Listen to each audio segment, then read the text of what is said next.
الحمد لله وكفى والصلاة والسلام على سيد الأنبياء أما بعد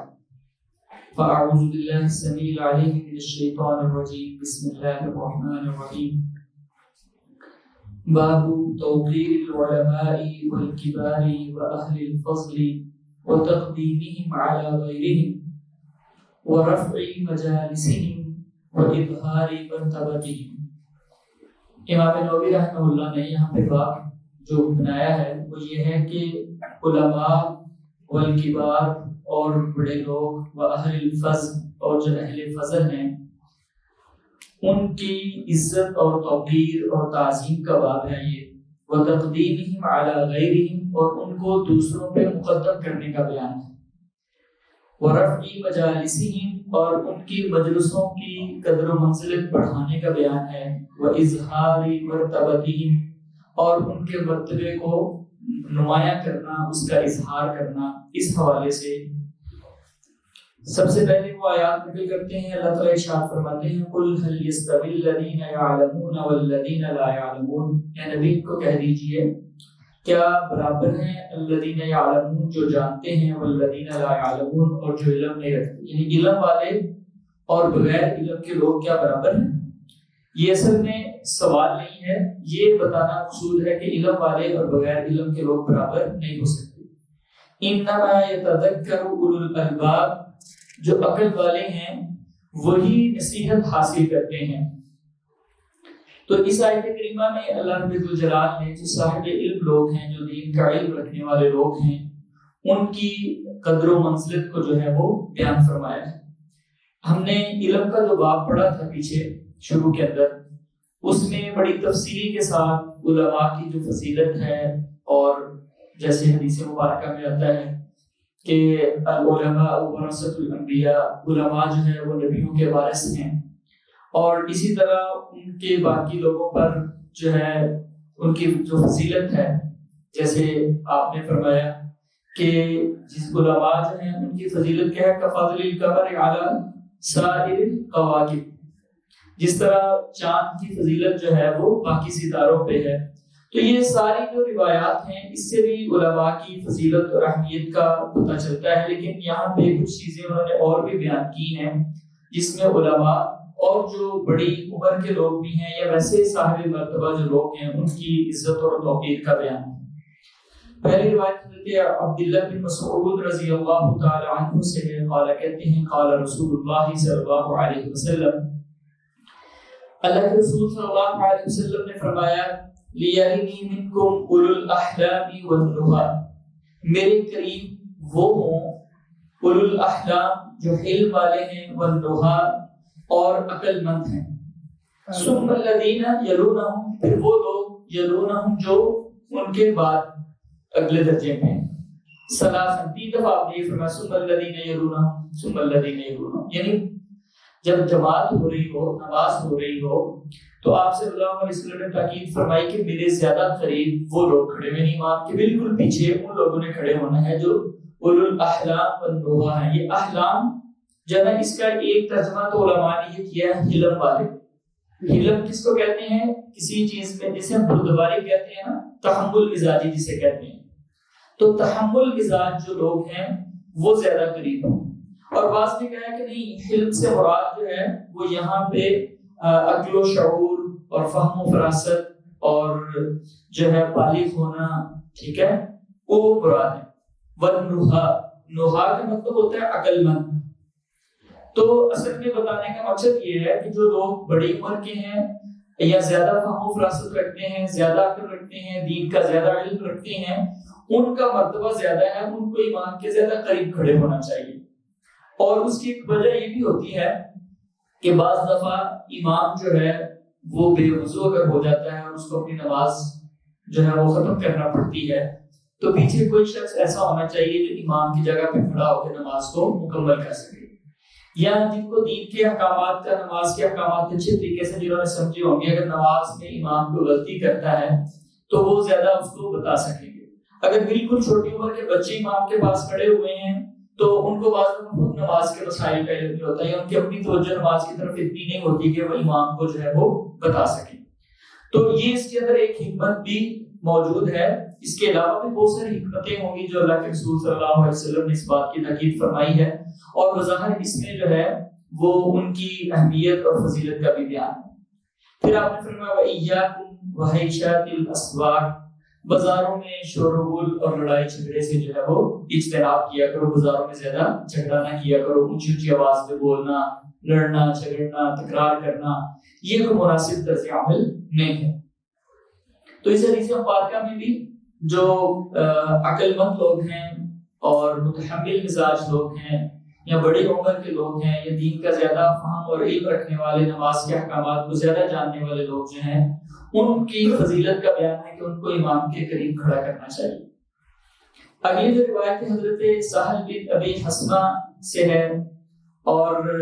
یہ آگے ان کے نام کے بارے میں بتا رہے ہیں کہ بفتح الحاء, یہ ہا کے اوپر جو ہے نا وہ زبر پڑھنی ہے, جیسے حسمہ ہم نے پڑھا ہے نا, وہ اسکان السا کو ہم نے ساکن پڑھنا ہے, ٹھیک ہے. تو یہ نام ان کا بتا رہے ہیں. الانصاری, انصاری صحابی ہیں, کہتے ہیں انطلق عبداللہ ابن سہل, عبداللہ بن سہل اور محیصہ بن مسعود, یہ دو صحابی تھے. یہ گئے الی خیبر, خیبر کی طرف, وہی یوم علیہ صلح, اور اس وقت ابھی مسلمانوں کی اور خیبر والوں کی صلح تھی, آپس میں معاہدہ طے ہو چکا تھا. فتفرقا, دونوں الگ الگ ہو گئے اپنے اپنے کام کے لیے. فأتى محيصة إلى عبد الله بن سعد, یہ محیصہ کو پتہ چلا, یہ جو صحابی ہیں, کہ عبداللہ بن سہل کا کوئی ان کو کسی نے مارا ہے. وہ آئے ان کے پاس, وَهُوَ يَتَشَحَّتُ فِي دَمِهِ قَتِيلًا, اور وہ خون میں لت پت تھے, تڑپ رہے تھے, یعنی بالکل موت کے قریب پہنچ چکے تھے اس زخموں کی وجہ سے جو ان کو پہنچائے گئے تھے. فَدَفَنَهُ, انہوں نے ان کو دفن کیا وہاں پہ. ثم قدم المدینہ, پھر مدینہ میں آئے. فانطلق عبد الرحمن بن سہل, تو عبد الرحمن بن سہل اور محیصہ و حویصہ, یہ دونوں جو کہ ابن مسعود, جو کہ مسعود کے بیٹے تھے, یہ گئے نبی صلی اللہ علیہ وسلم کے پاس. فذهب عبد الرحمن يتكلم, تو عبد الرحمن بن سہل جو تھے انہوں نے گفتگو کرنا شروع کر دی نبی صلی اللہ علیہ وسلم سے. تو آپ نے فرمایا کب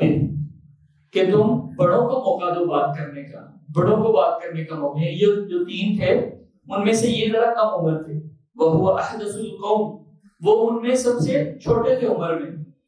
تو آپ, انہوں نے جب بات شروع کی, بات بتانا شروع کی, ایسے ہوا ایسے ہوا, تو پیغمبر علیہ السلام نے فرمایا کب بڑوں کو موقع دو. فسکت, پھر وہ خاموش ہو گئے. فتکلم, پھر باقی جو دو ان کے ساتھ تھے ساتھی, انہوں نے کلام کیا. تو اس کے بعد آگے تفصیل ہے کہ آپ نے فرمایا اتحلفون وتستحقون قاتلکم,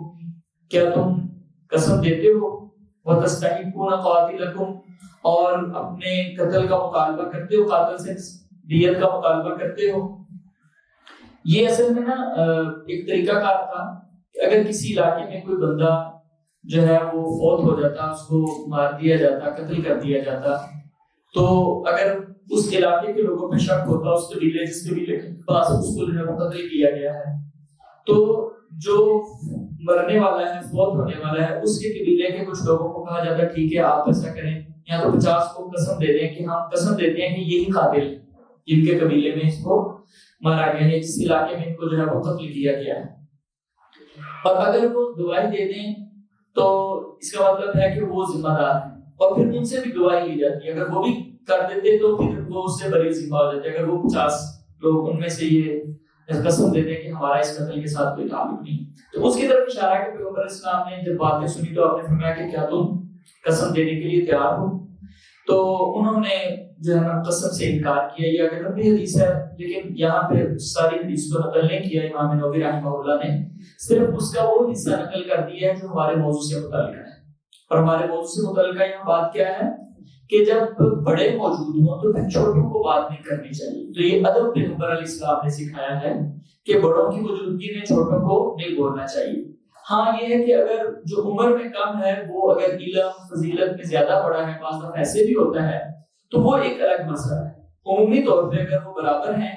تو پھر عمر کا لحاظ کیا جانا چاہیے, اور بڑوں کی بات کے اندر بلا وجہ جو ہے وہ دخل اندازی نہیں کرنی چاہیے. اور یہ ان کی عزت اور احترام کا تقاضا ہے کہ بات کرنے کا موقع جو ہے وہ ان کو دیا جائے۔ اگلی روایت حضرت جابر رضی اللہ تعالی عنہ سے ہے ان النبی صلی اللہ علیہ وسلم كان يجمع بين الرجلين من قتل احد۔ جب احد کی جنگ ہوئی تو بہت سارے جو ہے وہ صحابہ شہید ہوئے، 70 صحابہ تقریباً شہید ہو گئے۔ تو فیصلہ یہ ہوا کہ ایک قبر میں دو لوگوں کو جو ہے وہ دفن کر دیا جائے، اور وہ قبر جو تھی بعض روایات میں آتا ہے کہ پراپر دفن کرنے کے لیے مسلمانوں کے پاس چیزیں موجود نہیں ہوتی تھی، تو وہ قبر بھی لحد والی ہوتی تھی۔ ایک تو سیدھی قبر ہوتی ہے شک والی جو ہمارے یہاں عموماً بنتی ہے کہ ایسے قبر کھودتے ہیں اور سیدھا اس میں مردے کو جو ہے وہ دفن کر کے اوپر مٹی ڈال دیتے ہیں۔ وہ جو لحد والی قبر ہوتی ہے اس کو پہلے ادھر کو نیچے کرتے ہیں، پھر سائڈ پہ قبلے کی طرف اس کو جو ہے کھودتے ہیں اور اس کے اندر جو ہے وہ دفن کرتے ہیں مردے کو۔ تو پیغمبر علیہ السلام نے اس لحد والی جو قبر تھی اس میں آپ نے چونکہ دونوں کو داخل کرنا ہوتا تھا تو کانا یجمع بین الرجلین، آپ جمع کرتے تھے دو آدمیوں کو من قتل احد کے شہداء میں سے، یعنی فی القبر قبر میں۔ ثم یقول، پھر آپ پوچھتے تھے ایہما اکثر اخذا للقرآن، ایہما ان دونوں میں سے کون قرآن کو زیادہ لینے والا تھا، زیادہ عالم تھا، قرآن کس کو زیادہ یاد تھا، قرآن کو زیادہ سمجھنے والا کون تھا۔ فَإِذَا أُشِيرَ لَهُ، جب آپ کو بتایا جاتا ہے کہ ان دو میں، جیسے ہمیں ایک دوسرے کا پتہ ہوتا ہے نا آپس میں کہ کس کو قرآن زیادہ یاد ہے یا قرآن کا فہم کس کے پاس زیادہ ہے، اس کا علم کس کے پاس زیادہ ہے۔ جب فَإِذَا أُشِيرَ إِلَىٰ أَحَدِهِمَا، جب آپ کو بتایا جاتا ہے کسی ایک کی طرف اشارہ کر کے، قَدَّمَهُ فِي اللَّحْدِ، تو آپ لحد میں اس کو قبلے کی طرف پہلے رکھتے اور بعد میں دوسرے کو رکھتے۔ تو اس حدیث مبارکہ میں جہاں اور بہت سارے مسائل کا بیان ہے کہ ایک ہی قبر میں ایک سے زیادہ مردوں کو بھی دفن کیا جا سکتا ہے اگر کوئی ضرورت ایسی پیش آ جاتی ہے، لیکن جو ہمارے موضوع سے متعلقہ بات ہے وہ یہ ہے کہ جو قرآن والے ہیں، قرآن کا زیادہ علم رکھنے والے ہیں، قرآن کا زیادہ فہم رکھنے والے ہیں، ان کو زیادہ مقام اور مرتبہ ملنا چاہیے۔ پیغمبر علیہ السلام نے اپنے عمل کے ساتھ ان کے مقام اور مرتبے کو واضح فرمایا۔ اس لیے حضرت عمر رضی اللہ تعالیٰ عنہ کی جو مجلس شورا ہوتی تھی نا، تو اس میں زیادہ قرآن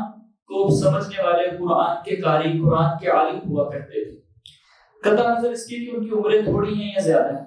جیسے آپ حضرت عبداللہ بن عباس رضی اللہ تعالیٰ عنہ کو بہت زیادہ اہمیت دیتے تھے اور ان کی بعض صحابہ کے ساتھ بٹھایا کرتے تھے اپنی مجلس کے اندر۔ تو بعض لوگوں نے اس پہ اعتراض بھی کیا، بعض صحابہ نے، کہ یہ تو عمر میں ہم سے بہت چھوٹا، ہمارے تو بچے اس کے جتنے ہیں، آپ اس کو بڑا مقام اور مرتبہ دیتے ہیں۔ تو حضرت عمر رضی اللہ تعالیٰ عنہ نے پھر ان کو جو ہے وہ احساس دلایا کہ کس طرح حضرت عبداللہ بن عباس رضی اللہ تعالیٰ عنہ قرآن کی بہت زیادہ تفسیر جاننے والے ہیں، اس کا بہت زیادہ علم رکھنے والے ہیں۔ تو حضرت عمر رضی اللہ تعالیٰ عنہ نے بھی پھر اس طرز عمل کو جاری رکھا کہ قرآن والے جو لوگ تھے ان کو زیادہ پریفرنس دی اور ان کو زیادہ اہمیت دی۔ تو اس حدیث مبارکہ میں پتہ چلتا ہے کہ جو قرآن کے قاری ہوں، قرآن کے عالم ہوں، قرآن کو زیادہ پڑھنے والے ہوں، قرآن کو زیادہ سمجھنے والے ہوں، زیادہ یاد رکھنے والے ہوں، ان کا مرتبہ اور مقام جو ہے وہ باقی لوگوں سے زیادہ ہوتا ہے۔ اگلی روایت حضرت عبداللہ بن عمر رضی اللہ تعالی عنہ سے ہے ان النبی صلی اللہ علیہ وسلم قال، نبی صلی اللہ علیہ وسلم نے فرمایا، ارانی فی المنام، مجھے خواب میں دکھایا گیا کہ اتصبب بسواک، میں مسواک کر رہا تھا، فجاءنی رجلان، میرے پاس دو آدمی آئے، احدهما اکبر من الاخر، ان میں سے ایک بڑا تھا دوسرے سے، فناولت السواک الاصغر، میں نے مسواک چھوٹے کو دے دی، فقیل علی، مجھے کہا گیا کبھی بڑے کو دیں، بڑے سے شروع کریں، فدفعته الى الاکبر منهما، تو پھر میں نے جو ان میں سے زیادہ بڑا تھا اس کو جو ہے مسواک دے دی۔ رواہ مسلم مسندا والبخاری تعلیقا، یہ جو روایت ہے مسند اس روایت کو کہتے ہیں جس کی سند پوری ہو۔ جب کوئی بھی محدث اس کو اپنی کتاب میں نقل کرتا ہے نا حدیث کو، تو وہ اپنا بتاتا ہے کہ مجھے میرے فلاں استاد نے بتائی، اس کو فلاں استاد نے اس نے سنی، اس نے اپنے فلاں استاد سے سنی، اس نے فلاں تابعی سے سنی، اس نے فلاں صحابی سے سنی، اس نے پیغمبر علیہ السلام سے سنی۔ تو جس کی سند بالکل پوری ہو اس کو مسند روایت بولتے ہیں۔ بعض دفعہ محدثین کیا کرتے ہیں کہ سند درمیان سے جو ہے نا وہ چھوڑ دیتے ہیں اور اینڈ کے راوی کا نام بتا دیتے ہیں کہ جی علی بن عمر حضرت عبداللہ بن عمر سے روایت ہے، علی بن عباس حضرت عبداللہ بن عباس سے روایت ہے. اس کے مختلف مقاصد ہوتے ہیں، بعض دفعہ چیز کو شارٹ کرنا اور وہ چیز پہلے کہیں نقل کر چکے ہوتے ہیں. تو امام بخاری نے اس روایت کو تعلیقاً نقل کیا، معلق روایت کیا ہے بغیر سند کے، پوری سند کے، جبکہ امام مسلم نے اس کی پوری سند بیان کی ہے. اب اس روایت میں جو ہے وہ یہ بتایا گیا ہے، پیغمبر علیہ السلام فرماتے ہیں کہ میں نے جب بڑے کو مسواک دے دی، چھوٹے کو مسواک دی، تو مجھے کہا گیا کہ آپ بڑے کو دیں. تو یہ اللہ تعالیٰ کی طرف سے آپ کو آرڈر کیا جا رہا تھا. اور ہمیں یہ پتا ہے کہ انبیاء کے جو خواب ہیں وہ بھی وحی ہوتے ہیں. تو یہ جو آپ نے خواب کا واقعہ بیان کیا ہے تو یہ بھی وحی پر مبنی ہے، یعنی اس میں جو حکم بیان ہوا ہے، اس میں جو چیز بیان ہوئی ہے وہ بھی اسی طرح شریعت کا حصہ ہے جس طرح آپ ویسے کسی حکم کو بیان فرماتے ہیں. تو اس حدیث مبارکہ میں بھی اس بات کا بیان کیا گیا ہے کہ بڑوں کا ادب اور احترام کتنا زیادہ ضروری ہے، کہ کچھ چیز دینے میں بھی بڑوں کو جو ہے وہ مقدم رکھا گیا ہے. اگلی روایت حضرت ابو موسیٰ رضی اللہ تعالی عنہ سے قال کہتے ہیں قال رسول اللہ صلی اللہ علیہ وسلم، اللہ کے رسول صلی اللہ علیہ وسلم نے فرمایا ان من اجلال اللہ تعالی، اللہ تعالی کی عزت و احترام میں سے یہ بھی ہے اکرام ذی الشیبۃ المسلم، کہ کسی مسلمان جو کہ بزرگی والا ہے، جس کے بال سفید ہو چکے ہیں، سفید ریش ہے، سفید بالوں والا مسلمان جو ہے اس کی عزت کرنا. ٹھیک ہے، تو یہ جو ہے نا یہ عمر میں بڑے ہونے کی علامت ہے.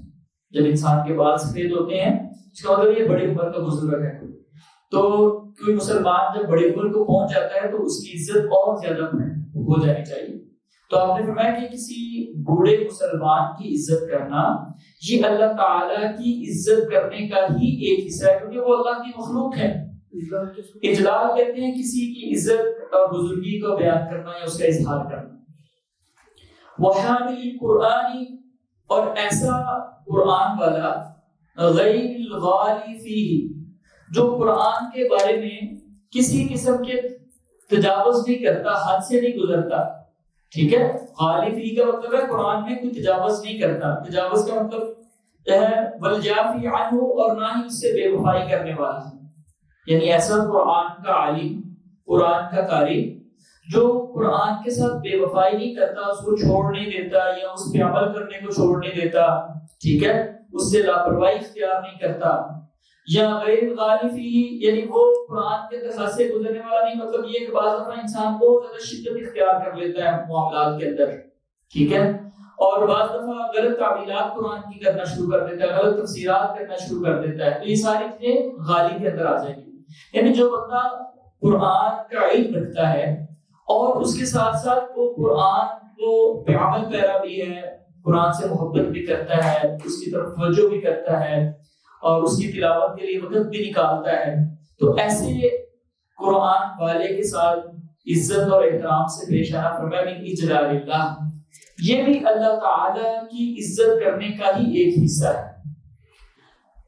اور کیوں قرآن والے سے محبت؟ کیونکہ قرآن اللہ کا کلام ہے. تو اس لیے اگر دیکھا جائے تو یہ اللہ تعالیٰ ہی کی عزت و احترام کا ایک حصہ بنتا ہے. وَإِكْرَامَ ذِي السُّلْطَانِ الْمُقْسِطِ، اور انصاف کرنے والا جو حکمران ہے اس کی عزت کرنا. تین بندوں کا یہاں تذکرہ کیا. انصاف کرنے والا جو حاکم ہے اس کی عزت کرنا، جو قرآن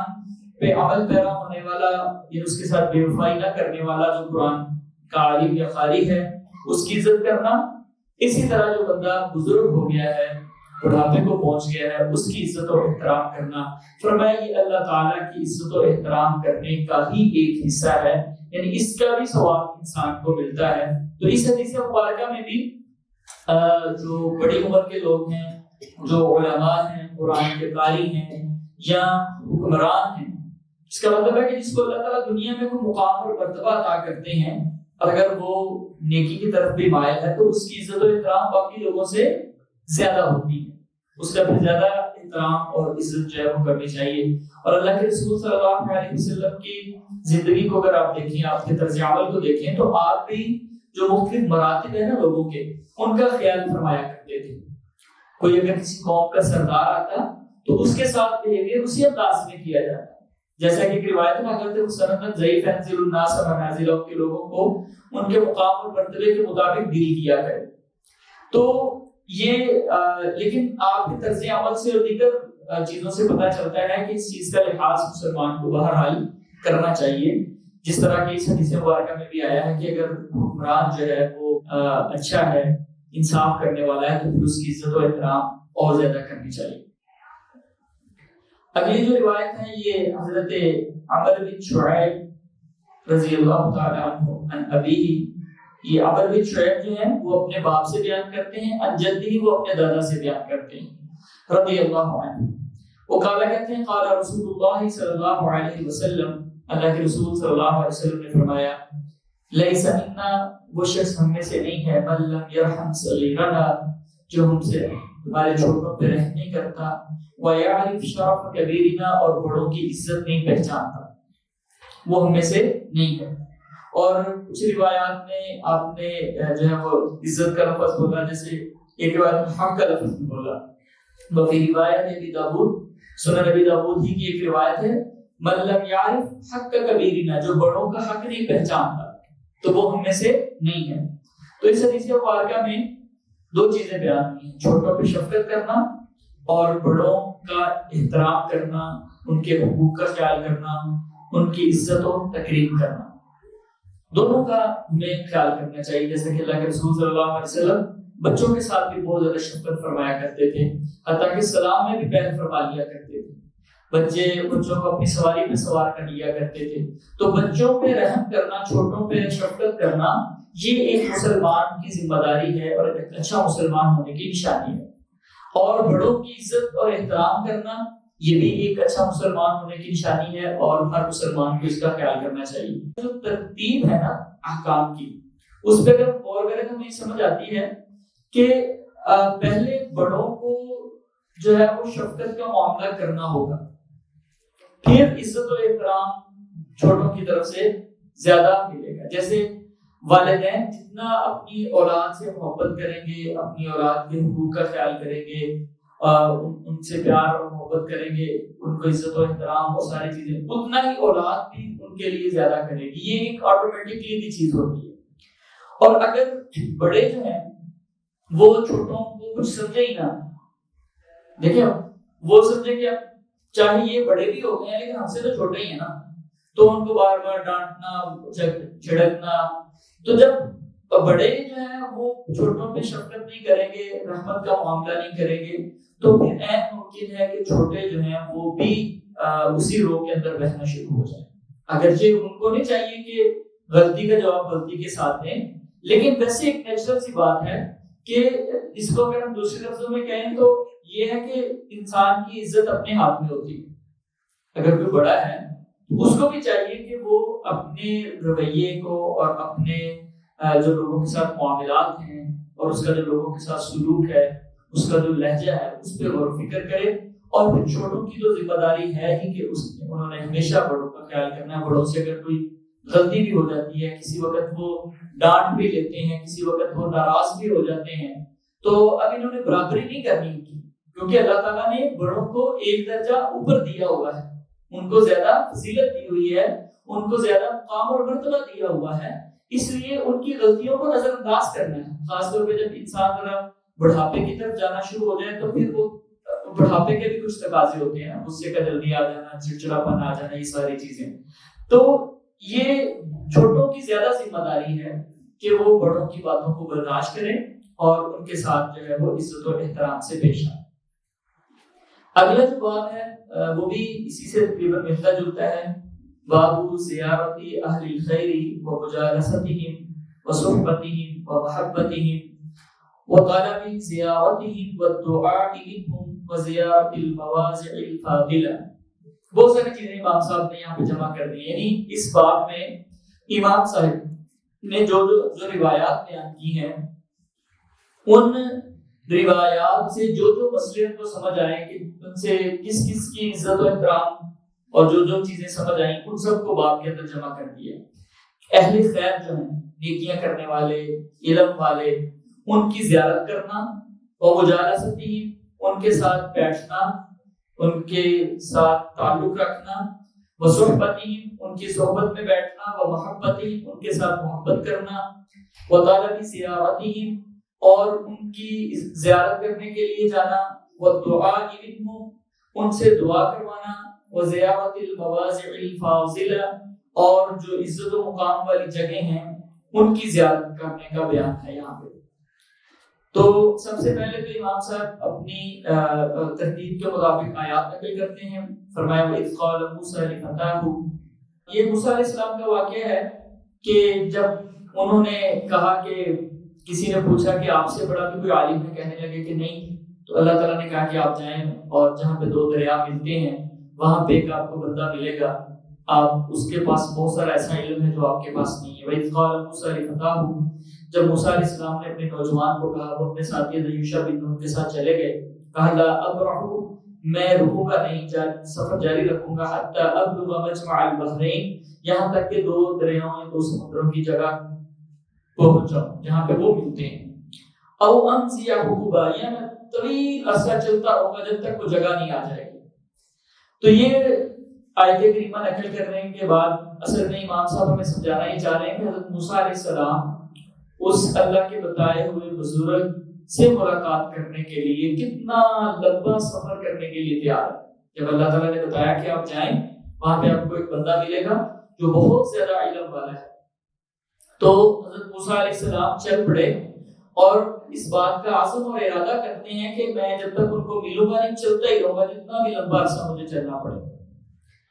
اور پھر جب ان کے پاس پہنچے تو قال له موسیٰ، تو موسیٰ علیہ السلام نے ان کو کہا هل اتبعک، کیا میں آپ کے پیچھے چلوں، علی اس بات پر کہ ان تعلمنی، آپ مجھے سکھائیں، مما اس چیز سے علمت رشد، جو آپ کو بھلائی سکھائی گئی ہے۔ تو اس آیت کریمہ سے اور قرآن پاک نے جو یہ واقعہ بیان کیا ہے، اسے پتہ چلتا ہے دیکھیں تو موسیٰ علیہ السلام بڑے جلیل القدر پیغمبر ہیں، بڑے عظمت والے، اللہ نے ان سے کلام بھی کیا، پھر ان کو تورات بھی دی اور بہت زیادہ سلطنت بھی اور قوت بھی ان کو حاصل ہوئی، بہت زیادہ فالوورز بھی ملے، لیکن اس کے باوجود جب ان کو پتا چلا کہ اللہ تعالیٰ نے ایک ایسا بندہ بھی ہے جن کو اللہ تعالیٰ نے کچھ ایسا علم عطا کر رکھا ہے جو میرے پاس نہیں ہے، تو وہ ان سے ریکویسٹ کرتے ہیں کہ میں آپ کے ساتھ کچھ دیر گزارنا چاہتا ہوں تاکہ آپ مجھے اس علم میں سے کچھ سکھا دیں جو اللہ تعالیٰ نے آپ کو بھلائی کا علم اور بھلائی کی باتیں جو ہیں وہ سکھائی ہیں۔ تو علم والوں کی طلب اور علم والوں کے ساتھ تعلق قائم کرنے کی کوشش کرنا، ان سے علم سیکھنے کی کوشش کرنا، اس چیز کا جو ہے یہاں پہ بیان ہے۔ اگلی جو آیت کریمہ ہے اس میں بھی اللہ تعالیٰ فرماتے ہیں وَاصْبِرْ نَفْسَكَ، اپنے آپ کو روک کے رکھیں، مع الذین، ان لوگوں کے ساتھ، یدعون ربهم، جو پکارتے ہیں اپنے رب کو، بالغداۃ والعشی، صبح اور شام، یریدون وجہہ، وہ اس کا چہرہ چاہتے ہیں، اس کی رضا چاہتے ہیں۔ یعنی یہاں پہ اللہ تعالیٰ نے حکم یہ دیا ہے کہ آپ ان لوگوں کے ساتھ اٹھنا بیٹھنا رکھیں جو اللہ کا صبح و شام ذکر کرنے والے ہیں، ان لوگوں کے ساتھ آپ کی مجلسیں ہونی چاہیے، آپ کا زیادہ وقت ان لوگوں کے ساتھ گزرنا چاہیے جو اللہ والے ہیں، جو صبح و شام اپنے رب کو یاد کرتے ہیں اور ان کا زندگی کا مقصد اللہ کی رضا کو حاصل کرنا ہے۔ دیکھیں یہ بڑی سادہ سی بات ہے، اگر انسان دنیا کے طلبگاروں کے ساتھ زیادہ وقت گزارے گا نا، آپ کچھ لوگ ایسے ہوتے ہیں جن کو آخرت کی کوئی فکر نہیں ہوتی، آپ ان کے پاس بیٹھیں گے وہ ہر وقت بزنس کی بات کریں گے، وہ ہر وقت گاڑیوں کے نئے ماڈلز کی بات کریں گے، موبائلز کے نئے ماڈلز کی بات کریں گے۔ اچھا آپ 2 4 5 دن ہفتہ کے ساتھ اٹھے بیٹھیں گے نا، تو آپ کے ذہن میں بھی اسی طرح کے خیالات اور آپ کی زندگی کی ترجیحات بھی بدلنا شروع ہو جائیں گے۔ لیکن اس کے مقابلے میں اگر آپ ایسے لوگوں کو وقت دیتے ہیں، ان لوگوں کے پاس بیٹھتے ہیں جو آخرت کی فکر رکھتے ہیں، اللہ کو یاد کرنے والے ہیں، تو ہمارے اندر بھی آہستہ آہستہ اللہ تعالیٰ کی یاد اور آخرت کی فکر جو ہے وہ پیدا ہونا شروع ہو جائے گی۔ جیسے وہ ایک حدیث کا مفہوم ہے نا کہ انسان کا بہترین دوست وہ ہوتا ہے، سب سے اچھا بہترین انسان، کہ جب وہ اس کو دیکھے تو ذکر اللہ، اس کو اللہ کی یاد آ جائے اور اس کو اللہ کی یاد دلانے والا بنے۔ چاہے ہم اصل میں سوچتے ہیں کہ ایسے لوگوں کے ساتھ تعلق بنے جو بہت زیادہ عہدے، بڑا اونچا عہدہ رکھتے ہیں، جن کا رینک بہت زیادہ ہے، جن کے پاس مال و دولت بہت زیادہ ہے، اور ہم یہ سمجھتے ہیں کہ اس کی وجہ سے ہماری عزت و وقار کے اندر اضافہ ہوگا کہ یہ فلاں کا دوست ہے، فلاں M P M L A اس کا جاننے والا ہے، فلاں جو بندہ ہے اتنا بڑا آفیسر وہ اس کا جاننے والا ہے. تو یہ چیزیں ذہن میں رکھتے ہوئے ہم جو ہے ان لوگوں سے تعلق بنانے میں وقت صرف کرتے ہیں، جبکہ اللہ تعالیٰ کیا فرما رہے ہیں کہ آپ اپنے آپ کو ان لوگوں کے ساتھ روک کے رکھیں جو صبح و شام اللہ کا ذکر کرنے والے ہیں. ان دو آیات کے بعد پھر وہ احادیث نقل کرتے ہیں. حضرت انس رضی اللہ تعالیٰ عنہ روایت کرتے ہیں کہتے ہیں قال ابو بکر، حضرت ابو بکر نے عمر رضی اللہ عنہ حضرت عمر رضی اللہ تعالیٰ عنہ سے کہا بعد وفات رسول اللہ صلی اللہ علیہ وسلم، اللہ کے رسول صلی اللہ علیہ وسلم کے فوت ہونے کے بعد، کہتے ہیں انطلق بنا الی ام ایمن، او ام ایمن رضی اللہ عنہا جو ہے ان کے پاس چلتے ہیں، نزورها ہم ان کی زیارت کرتے ہیں، ان سے ملتے ہیں، کما کان رسول اللہ صلی اللہ علیہ وسلم یزورها، جس طرح اللہ کے رسول صلی اللہ علیہ وسلم بھی ان کے پاس جایا کرتے تھے، ان کی زیارت کیا کرتے تھے. ام ایمن جو ہے یہ اصل میں وہ جنہوں نے اللہ کے رسول صلی اللہ علیہ وسلم کی پرورش میں بھی جو ہے وہ حصہ لیا ہے، اور اس کے بعد پھر اللہ کے رسول صلی اللہ علیہ وسلم نے، چونکہ یہ خدمت کرتی تھی حضرت عبداللہ کی جو آپ کے والد تھے، تو اللہ کے رسول صلی اللہ علیہ وسلم نے پھر بعد میں جو ہے ان کو آزاد کر دیا تھا، اور حضرت زید بن حارثہ کے ساتھ جو ہے وہ ان کا نکاح کروایا تھا. تو پیغمبر علیہ السلام ان سے بہت پیار کرتے تھے، یعنی آپ یوں سمجھ لیں کہ آپ ان کی گود میں کھیلے تھے، تو اکثر آپ ان کی زیارت کے لیے جایا کرتے تھے. تو آپ کی وفات کے بعد حضرت بکر اور عمر کہتے ہیں ہم چلتے ہیں ان کی زیارت کرنے کے لیے. تو اس سے بھی پتہ چلتا ہے کہ جو اہل خیر لوگ ہیں ان کی زیارت کے لیے اور ان سے ملنے کے لیے جانا چاہیے. فلما انتہایا الیہ، جب وہ دونوں ان کے پاس پہنچے بکر، وہ رونا شروع ہو گئی. نبی صلی اللہ علیہ وسلم کے بارے میں آپ کی یاد تازہ ہوگی تو رونا شروع ہو گئی. فقال لها، ان دونوں نے ان کو کہا، ما یبکیکی، آپ کیوں روتی ہیں؟ اما تعلمین، کیا آپ نہیں جانتی ان ما عند اللہ خیر لرسول اللہ، جو اللہ کے پاس نعمتیں ہیں وہ تو اللہ کے رسول کے لیے زیادہ بہتر ہیں دنیا کی چیزوں سے. ٹھیک ہے، جنتوں کے آپ وارث ہیں، مہمان ہیں. فقالت، کہتی انی لا ابکی، میں اس وجہ سے نہیں روتی کہ انی لا اعلم، کہ مجھے پتہ نہیں ہے کہ ان ما عند اللہ تعالی خیر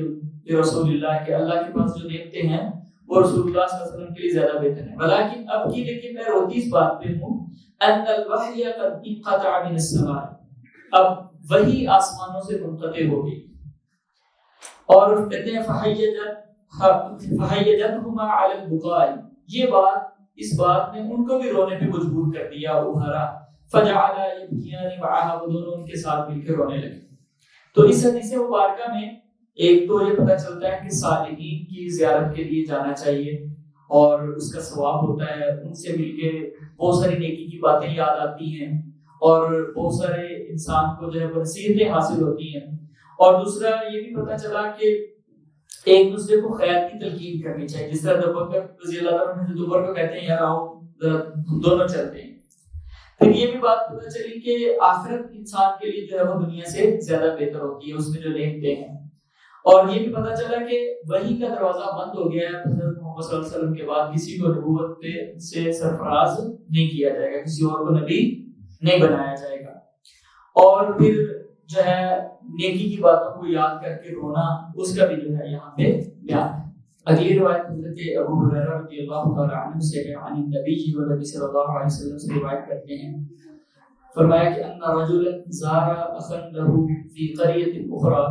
ایک آدمی زیارت کے لیے نکلا اخن اپنے بھائی کی، فی قریۃ اخرى جو دوسری بستی میں تھا، یعنی وہ دوسری جگہ پہ رہتا تھا تو وہ اس کی زیارت کے لیے نکلا. فارسل اللہ تعالی علی مدرجته ملکا، اللہ نے اس کے راستے میں ایک فرشتہ مقرر کر دیا. فلما اتی علیہ، جب وہ اس کے پاس پہنچا، وہ آدمی فرشتے کے پاس سے گزرا. قال، اس نے پوچھا این ترید، آپ کہاں جا رہے ہو؟ قال، اس آدمی نے کہا اريد اخا لی فی هذه القرية. اس نے پوچھا این ترید، آپ کہاں جا رہے ہو؟ قال، اس نے کہا اريد اخا لی فی هذه القرية، اس بستی میں میرا ایک بھائی رہتا ہے، میں اس کو ملنے کے لیے جا رہا ہوں. قال، اس نے کہا هل لك عليه من نعمة تربها عليه، کیا اس نے تم پہ کوئی احسان کیا ہے جس کی وجہ سے تم اتنی مشقت اٹھا رہے ہو؟ قال، اس نے کہا لا، نہیں، غیر انی احببته فی اللہ تعالی، اصل مسئلہ یہ ہے کہ میں اللہ کی خاطر اس سے محبت کرتا ہوں. قال، اس نے کہا فانی رسول اللہ الیک، میں اللہ کا پیغام لے کے آنے والا ہوں تمہاری طرف. بِأَنَّ اللَّهَ قَدْ أَحَبَّكَ کہ اللہ تعالیٰ بھی تم سے محبت کرتے ہیں، كَمَا أَحْبَبْتَهُ فِيهِ جس طرح تو اپنے اس بھائی سے اللہ کی خاطر محبت کرتا ہے۔ یہ حدیث بڑی قابل غور بھی ہے، بڑی عظیم الشان بھی ہے۔ اس حدیث مبارکہ میں ہمارے لیے ایک بہت بڑا سبق ہے اور درس ہے، وہ ہے کہ اللہ کی خاطر کسی سے محبت کرنا۔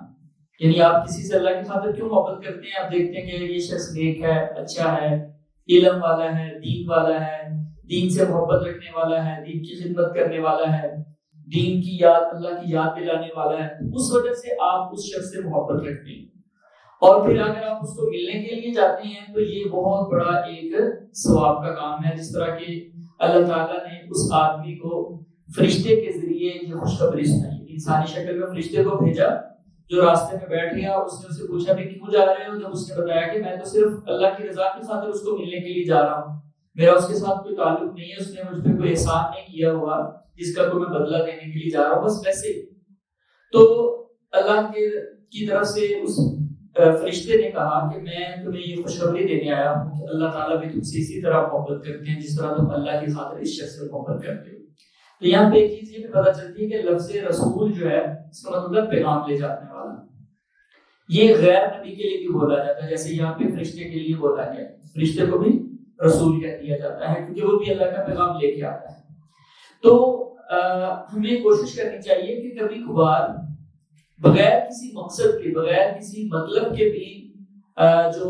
ایسے لوگ ہیں جن کے ساتھ ملنے سے انسان کو آخرت کا کوئی فائدہ ہو سکتا ہے، جن کے ساتھ انسان کو لوجہ اللہ محبت ہوتی ہے، ان کے لیے وقت نکالنا چاہیے، ان کے پاس جانا چاہیے۔ جس طرح کہ امام صاحب نے یہاں پہ باب بھی باندھا ہے کہ ان کی زیارت کرنا اور ان کے پاس جانا، ان کو ملنے کے لیے جانا جو ہے وہ کتنا اہم کام ہے۔ اگلی بات حضرت ابو موسیٰ اشعری رضی اللہ تعالی عنہ سے ہے ان النبی صلی اللہ علیہ وسلم قال، نبی صلی اللہ علیہ وسلم نے فرمایا انما مثل الجلیس الصالح وجلیس السوء، اچھے دوست کی، اچھے ساتھی کی اور برے ساتھی کی مثال ایسے ہے کحامل المسک ونافخ الکیر، جس طرح کستوری رکھنے والا، کستوری کو بیچنے والا، اٹھانے والا،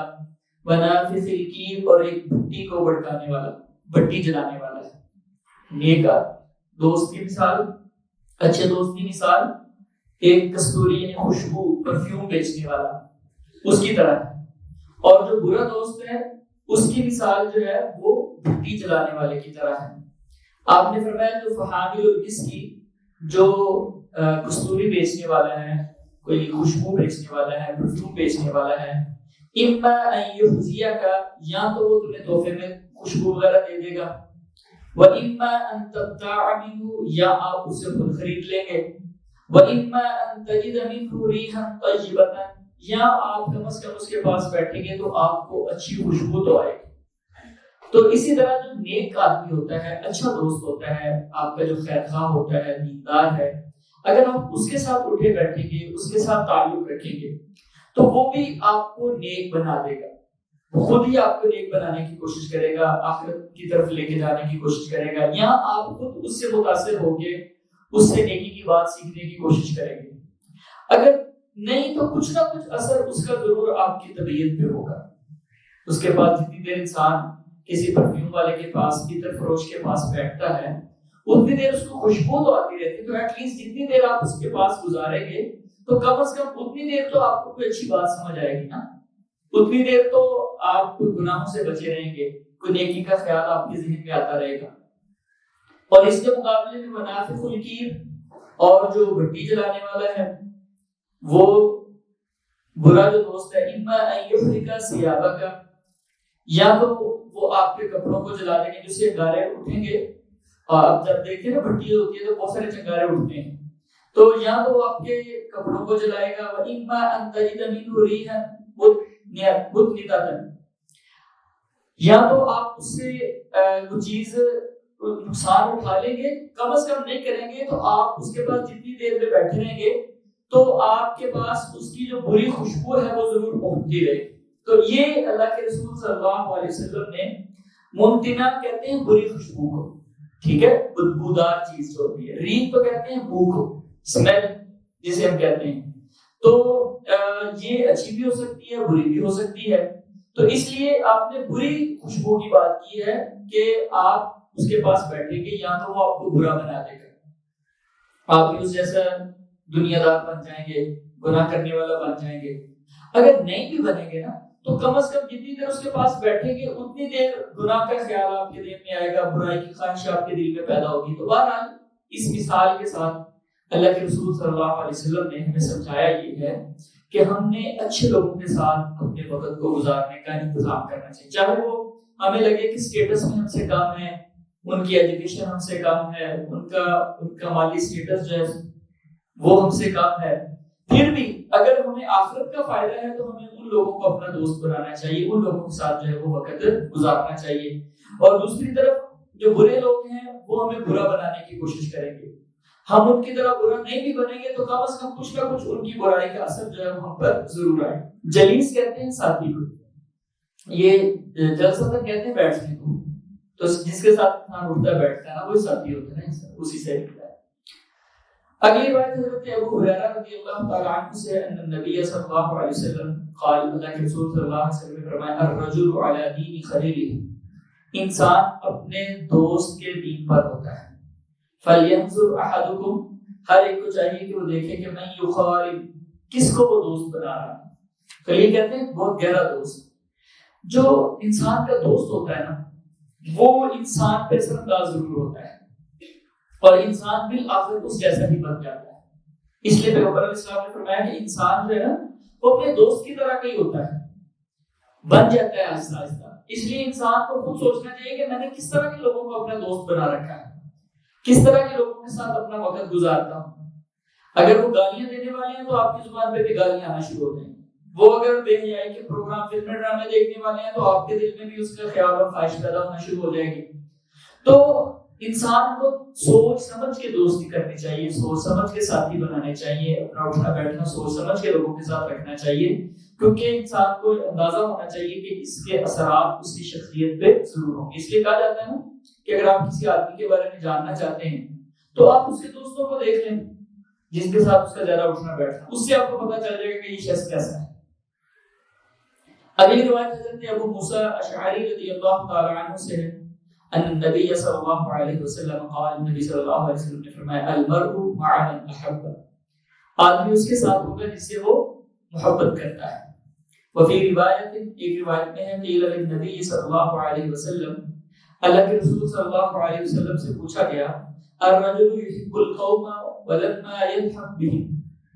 آدمی کبھی ایسا بھی ہوتا ہے کہ کسی جماعت سے، کسی گروہ سے، کچھ لوگوں سے محبت کرنے والا ہوتا ہے لیکن وہ ان کے ساتھ ملا ہوا نہیں ہوتا، یعنی ان جیسا نہیں ہوتا۔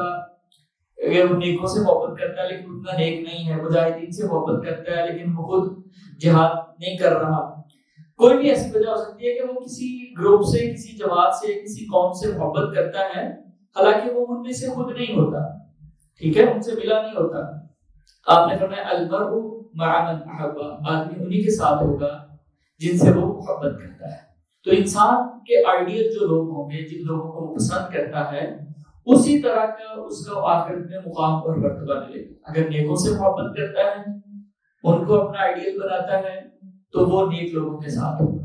مجاہدین کے ساتھ ہوگا اگر ان سے محبت رکھتا ہے، خیر کے کاموں میں خرچ کرنے والے علماء ان کے ساتھ ہوگا۔ اور اگر انسان برے لوگوں کو پسند کرتا ہے، ان سے محبت رکھتا ہے، تو وہ ڈیفینیٹ سی بات ہے آہستہ آہستہ اس طرف چلا جائے گا۔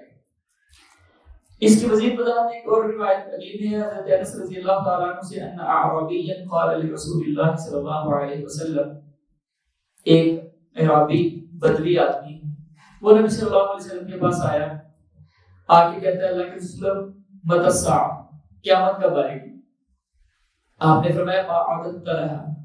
آپ نے اس کے لیے تیاری کیا کی ہے؟ کہا کہتا حب اللہ و رسول، اللہ اور اس کے رسول کی محبت دل میں رکھی ہے۔ ایک روایت میں اس کی مزید وضاحت یہ کہتا ہے کہ اللہ کے رسول بہت زیادہ جو ہے وہ روزے نہیں میں رکھا ہے، نفلی روزوں کا اہتمام اتنا نہیں ہوتا، بہت زیادہ صدقہ و خیرات بھی نہیں ہے، لیکن اللہ اور اس کے رسول سے بہت محبت کرتا ہوں۔ تو آپ نے فرمایا انت مع من احببت، اسی کے ساتھ ہوگا جس سے تو محبت رکھتے ہیں۔ اگر تمہارے دل میں اللہ کے رسول کی محبت ہے تو آپ کو رسول اللہ کا ساتھ قیامت والے دن نصیب ہوگا، کیونکہ آپ کی محبت جو ہے وہ انسان کو اعمال کی طرف لے ہی جاتی ہے، ٹھیک ہے۔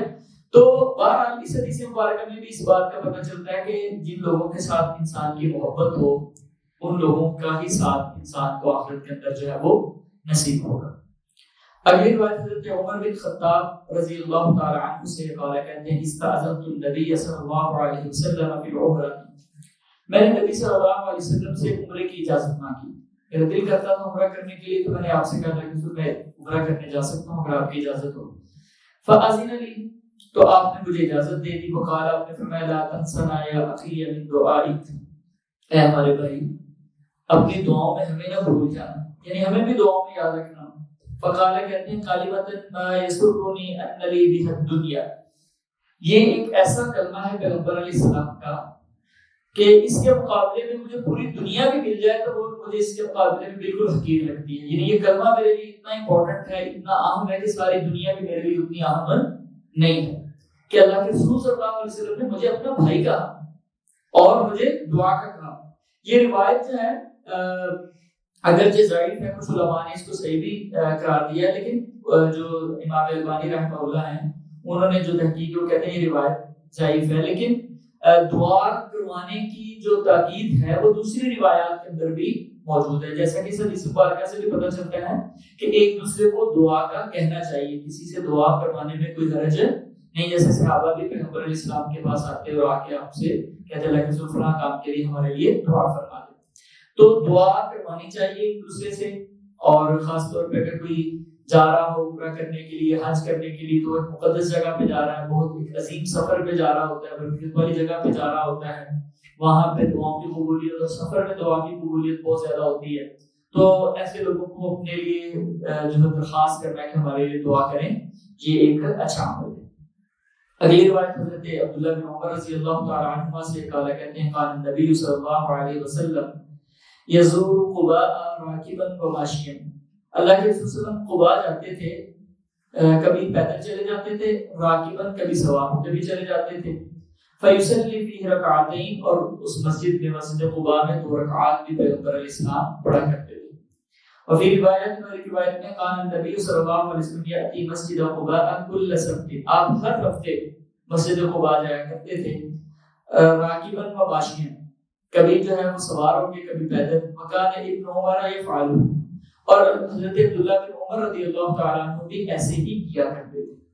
تو اس حدیث مبارکہ میں ہمیں یہ پتہ چلتا ہے کہ مسجد قباء کے اندر 2 رکعات پڑھنا یہ پیغمبر علیہ السلام کی سنت ہے، بڑا فضیلت والا کام ہے، کیونکہ اللہ کے رسول صلی اللہ علیہ وسلم ہر ہفتے جایا کرتے تھے اور اس مسجد میں جا کے 2 رکعات جو ہے وہ ادا کیا کرتے تھے، تو یہ چونکہ مسنون عمل ہے۔ اور دوسری بات یہ پتہ چلتی ہے کہ نبی صلی اللہ علیہ وسلم کی اتباع، حضرت عبداللہ بن عمر رضی اللہ تعالیٰ عنہ وہ بھی نبی صلی اللہ علیہ وسلم کے طریقے پہ عمل کرتے ہوئے ایسے ہی کیا کرتے تھے کہ ہر ہفتے تشریف لے جاتے مسجد قباء کے اندر، وہاں پہ جا کے 2 رکعات ادا کیا کرتے تھے۔ تو یہاں پہ مساجد کی طرف جانا، اور خاص طور پہ وہ مسجدیں جن کی فضیلت اور اہمیت احادیث کے اندر آ گئی ہے، پیغمبر علیہ السلام نے ان کو زیادہ تاکید کرتی ہے اپنے عمل کے ذریعے، اپنے اقوال کے ذریعے، ان مسجدوں کے لیے اسپیشلی جانا چاہیے انسان کو۔ اور دوسری بات یہ پتہ چلتی ہے کہ نبی صلی اللہ علیہ وسلم کا جو طرز عمل ہے اس کو اپنی زندگی میں لے کے آنا چاہیے، جیسے کہ حضرت عبداللہ بن عمر رضی اللہ تعالیٰ عنہ بہت زیادہ اتباع فرمایا کرتے تھے، اور باقی صحابہ بھی کرتے تھے، جیسے انس رضی اللہ تعالیٰ عنہ فرماتے ہیں کہ ایک درزی تھا مدینہ میں، اس نے پیغمبر علیہ السلام کی دعوت کی، میں بھی آپ کے ساتھ چلا گیا، تو اس نے روٹیاں اور شوربہ آپ کے سامنے رکھا، اس میں کدو بھی تھے اور گوشت کے ٹکڑے بھی، کہتے ہیں میں دیکھ رہا تھا کہ اللہ کے وسلم نا کدو تلاش کر کر کے نا اس میں سے کھا رہے تھے برتن میں سے، تو میں نے دیکھا کہ اللہ کے وسلم کو یہ بہت پسند ہے، تو اس دن کے بعد مجھے بھی کدو بہت زیادہ پسند ہے۔ تو یعنی پیغمبر علیہ السلام کی اتباع، جو آپ نے کیا ویسے ہی کرنا، یہ بڑا ایک امپورٹنٹ کام ہے جس کے بارے میں اللہ تعالیٰ کہتے ہیں قل اے نبی کو کہیے ان کنتم تحبون اللہ، اگر تم اللہ کی محبت چاہتے ہو فاتبعون، پھر میری اتباع کرو، میرے طریقے پہ چلو، جو کام میں نے کیے ہیں تو پھر وہ کام کرنا شروع کر دو۔ تو اس حدیث مبارکہ میں اس چیز کا بھی ہمیں پتہ چلتا ہے۔ اللہ تعالیٰ سے دعا ہے کہ اللہ تعالیٰ ہمیں بھی نیک لوگوں سے محبت کرنے کی، نیک لوگوں کے ساتھ رہنے کی، ان کو اپنا دوست بنانے کی توفیق نصیب فرمائے، اور ہمیں بھی ان لوگوں کا آخرت کے اندر ساتھ نصیب فرمائے۔ وما علیہ الا البلاغ۔